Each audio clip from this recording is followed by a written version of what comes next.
انظر أيها الكائن الحي، لا أعلم ماذا تكون أو مما تتكون. ربما تكون مجرد مراهق طائش يفرز كلمات لا يعرف معناها. ربما تكون قد عانيت طوال حياتك من التنمر والاضطهاد وأشياء أخرى. ربما تعاني من شيء ما بداخلك، لا أعرف ما هو، ولكن ما أعرفه جيدا. حبيبي يا صديقي، حبيبي يا صديقي، حبيبي. انظر هؤلاء من يهموني، أنت لا تهمني، ولكني أريد أن أعرفك شيئا.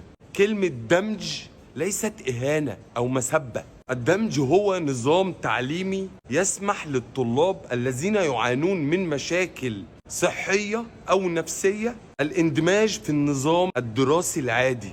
ليست مسبة أو إهانة. لا أعلم ماذا بك، ولكن صديقي الله معك، ولا تجعل أحدا يعبث في إعداداتك. والسلام عليكم ورحمة الله وبركاته.